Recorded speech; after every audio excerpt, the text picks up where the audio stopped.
नमस्कार, हमारा नाम है समरीन और आपने देखना शुरू कर दिया है लाइव सिटीज। देखिए, आज से 3 दिन बाद बिहार की 4 विधानसभा सीटों पर उपचुनाव होना है। आपको लगातार लाइव सिटीज पल पल की अपडेट दे रहा है। हम आपको बता रहे कि आखिर कहां से क्या कुछ खबरें निकल के आ रही हैं। देखिए, आपने देखा है कि आज बेलागंज पहुंचकर खूब गरजे हैं मुख्यमंत्री नीतीश कुमार। बीते दिन बेलागंज पहुंचे थे ओसामा साहब और वहां की भी तस्वीरें हमने आपको दिखाई थी। और देखिए, तेजस्वी यादव भी बेलागंज पहुंचने वाले। तो ऐसे में बड़ा सवाल यही बना हुआ है कि आखिर बाजी मारेगा कौन। तो आज हम इसी मुद्दे पर खरी खरी बातचीत करेंगे सीनियर जर्नलिस्ट रवि उपाध्याय जी से। सबसे पहले बहुत शुक्रिया बातचीत के लिए। शुक्रिया जी रवि जी, सबसे पहले तो हम आपसे जानना चाहेंगे कि बीते दिन की तस्वीरें आपने देखी होंगी। आपने देखा कि बेलागंज पहुंचे थे ओसामा साहब और बेलागंज पहुंचकर ओसामा साहब ने जनता से भी बड़ी अपील की थी। कैसे देखते हैं आप इसको? देखिए, निश्चित रूप से ओसामा साहब बेलागंज विधानसभा के लक्ष्मीपुर और केसरू गए थे कल। जी। और आज जो है सो फिर से हम्म। आज वो बेलागंज विधानसभा के ही समसपुर और बारा जा रहे हैं।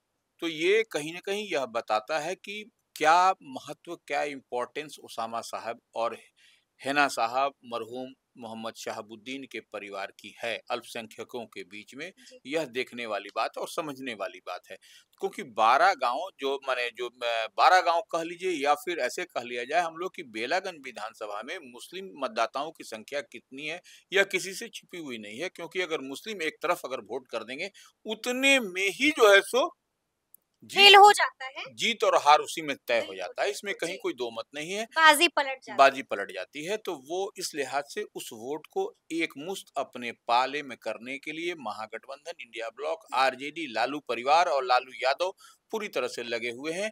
और इसीलिए देखिए, आज फिर से है आपको ओसामा साहब का कार्यक्रम तय रखा गया है कि वह फिर जाएंगे और लोगों से, अल्पसंख्यकों के बीच में उनकी 1 to 1 बातचीत होगी। हालांकि कल जो रोड शो का कार्यक्रम हुआ था, उस रोड शो के कार्यक्रम में समसपुर भी था। बिल्कुल। और 12 गांव था। हाँ, 12 समसपुर नहीं था। हाँ, तो जी। 12 गांव था। तो ऐसे में जो सो लेकिन जो हम्म। 1 to 1 जो बातचीत होगी जी। ओसामा साहब की, वह जो है सो आज जो मैं कल जो लक्ष्मीपुर और केसरूपुर में हुई थी। तो आज वह जाएंगे समसपुर और बारा। वहां पर भी लोगों से, आम आवाम से वह बात इंटरैक्शन हाँ, करेंगे। बातचीत करेंगे, गुफ्तगू जी। करेंगे और फिर वह स्ट्रेटजी बनाएंगे कि जी। कैसे वोट मजलिस लगेगी और यहाँ पर भी मशवरा होगा ही। लेकिन रवि जी, आपने ये भी देखा होगा कि बीते दिन क्या कुछ हुआ था जब जनसभा हो रही थी, जब लोग इकट्ठा हुए थे और वहां से क्या कुछ खबर आई थी, वो भी आपने देखा था। और इसी बीच राजद के प्रत्याशी या फिर हम ये कहें कि महागठबंधन के प्रत्याशी डॉक्टर विश्वनाथ का भी बड़ा बयान सामने आया है, एक वीडियो मैसेज जारी किया है। देखिए, लक्ष्मीपुर की जो घटना जी। घटना हुई, घटना होते होते बच गई, ये से कहा जाए। होते होते घटना बच बच गई गई। बिल्कुल। जब ओसामा साहब जब बोल रहे थे, उसी दरमियान हम्म। कुछ इस तरीके से जो होते हैं, एक दल विशेष के लोग कह लीजिए या कुछ उस तरीके के लोग जो सभा में इस तरह से गड़बड़ी करने के इरादे से जो कुछ कहा ओसामा साहब ने, तो वो उस पर वो रिएक्ट कर गए। तो उसी में अब देखिए, उतना बड़ा जनसैलाब और उतने बड़े लोग की मौजूदगी में किसी तरह यह बोल देना, वह तो आरजेडी के युवाओं को थैंक्स जी कहिए जी जी कि वो किस तरीके से बचा करके, या फिर ओसामा साहब को थैंक्स कहिए कि किस जी। तरीके से उनके लोगों ने बचा करके उसको ले गया। किसी भी दल की सभा में अगर यदि आप उस तरीके से जब जन सैलाब उमड़ा हुआ रहे, उसमें आप विरोध की बात करिएगा या इत्तेफाक नहीं रखिएगा और जोर से बोलिएगा, तो क्या हो सकता है, या तो समझा समझा जा सकता है। क्या हो सकता है, ये समझा जा सकता है।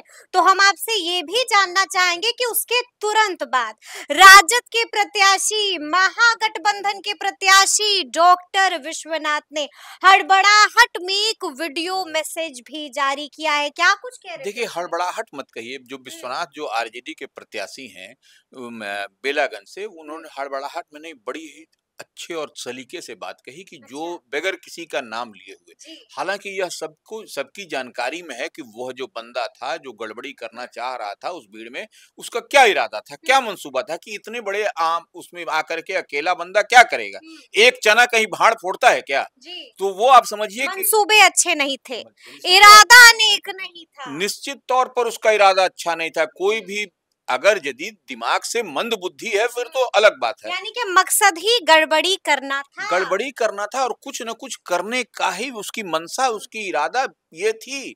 लेकिन वही तो हम कह रहे हैं कि thanks to Osama, thanks to Vishwanath जो कैंडिडेट है, क्योंकि उन्होंने बचा करके उसके उन बच्चे को निकाला, माहौल खराब होने से रोक दिया।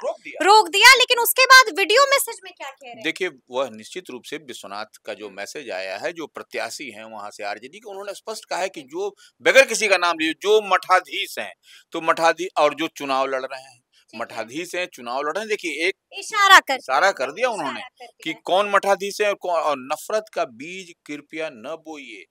बेलागंज में सब लोग एक साथ मजबूती के साथ रहे हैं, क्या हिंदू हो क्या मुसलमान हो। तो ये गंगा जमनी तहजीब का परिचायक भी है बेलागंज विधानसभा। जो आप लोग नारा लगाते हैं, बड़े बड़े लोग बड़े बड़ा कसीदा करते हैं, गंगा जमनी तहजीब की बात करते हैं, तो वो वहां पर है बेलागंज में। यही बात वो विश्वनाथ करते हुए और अपना जो जो उन्होंने जितना जो बेलागंज की जनता ने और खास करके लक्ष्मीपुर में जी, उन्होंने कहा कि वहां के आम आवाम ने जेसीबी से फूल बरसाया उन पर और ओसामा पर।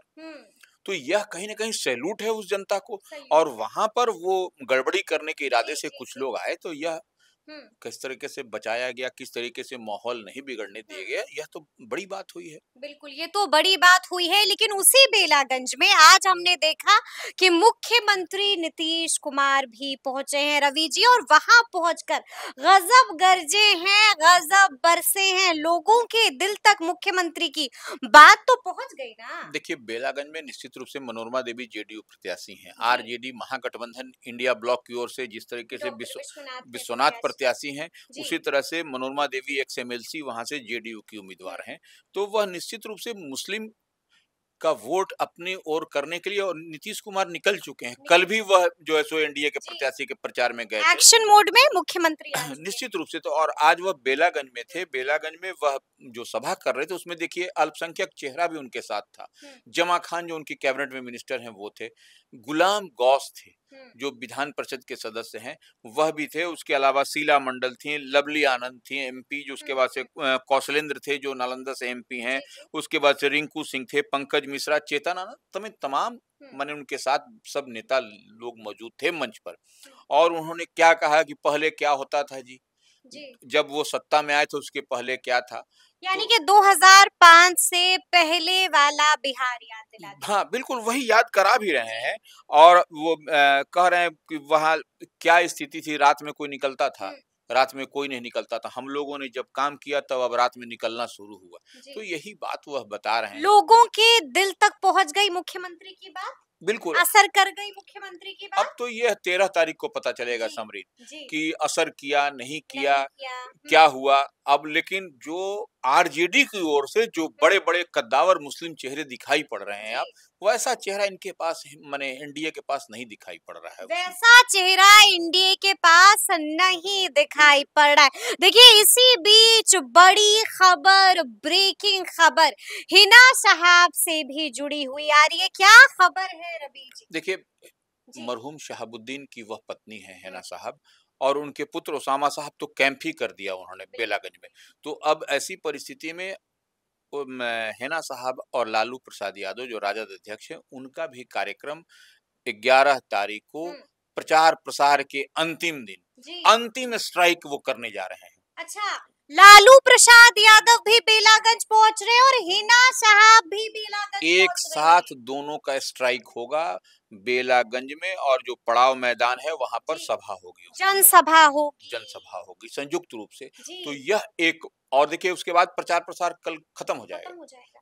13 को मतदान होंगे उससे पहले आपको चुनाव प्रसार खत्म हो जाएगा। आप सभा फिर आपको होता हुआ और रैली होता हुआ नहीं दिखेगा। ये अंतिम है। अंतिम है। तो अंतिम जो है सो इन लोगों ने बड़ा अंतिम दाव, बड़ा झटका, बड़ा जोल्ट कहा जाए वो देने की तैयारी में राष्ट्रीय जनता दल है। इस बात क्योंकि हैना साहब का जाना ही अपने आप में एक लाउड एंड क्लियर मैसेज होगा अल्पसंख्यकों के बीच में। अल्पसंख्यकों के बीच में लाउड एंड क्लियर मैसेज होगा। लेकिन रवि जी, इसी को लेकर हम आपसे ये भी जानना चाहेंगे कि कल 11 तारीख है, जैसा कि आपने भी कहा, और कल बड़ा दिन भी होने जा रहा है। जनसुराज ने एक याचिका सुप्रीम कोर्ट में दाखिल की है जिस पर सुनवाई भी होनी है।